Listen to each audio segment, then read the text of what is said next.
And over the next 12 hours, we can anticipate more sleet and snow. I will have more details and the full forecast in just a couple of minutes.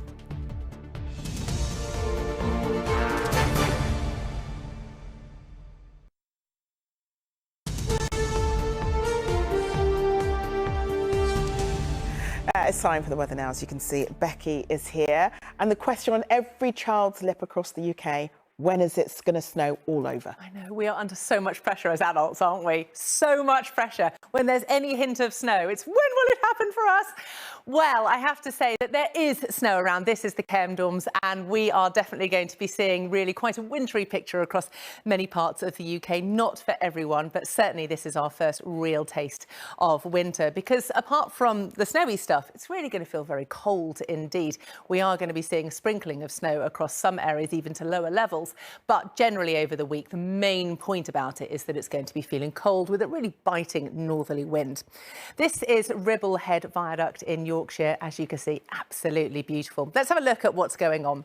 Well, you can see that after a very quiet couple of weeks, we certainly have seen an awful lot of the cold stuff starting to flood in from the north. Now, we are expecting to see a really very cold picture, as I say, as that northerly wind really starts to take effect. And we've definitely got some systems there moving in. That's what's going to be giving us the mixture of rain, sleet and snow overnight tonight. So we're covering for some on the ground by tomorrow. So that cold air continues to flood in for the rest of the week. But even by the time we get to the end of the week, it's still cold, with that next system starting to move in from the west. And that could give us a spell of fairly wet and windy weather as we move into the weekend. So a brief milder spot before it turns cold again for next week. So, of course, I just want to give a little bit of hope to people in the south. We are watching a system potentially coming in Wednesday into Thursday.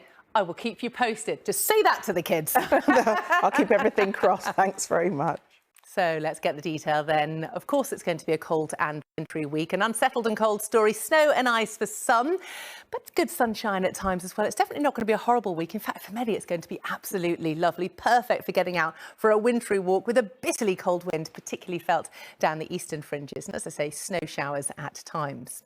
So at the moment, we've got this lump of stuff moving in from the west. It's along Atlantic weather fronts where it's cold enough, as you can see across the northern parts of the UK. This is where it's going to be falling as a mixture of sleet and snow. To the south, it's just too mild, I'm afraid. All those hopeful children out there, it's still just too mild. It is going to be falling as rain in the south, but a fairly unsettled picture and cold for pretty much everybody.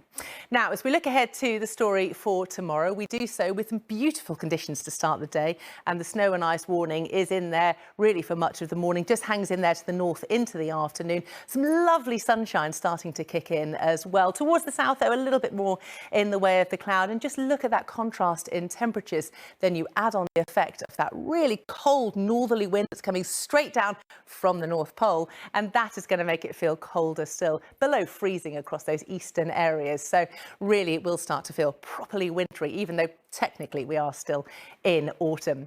Then we jump ahead to the picture for Wednesday, and it's beautiful. As you can see, this is the snapshot for midday. It's cold and clear, and even the cold weather starting to tuck in then to the south.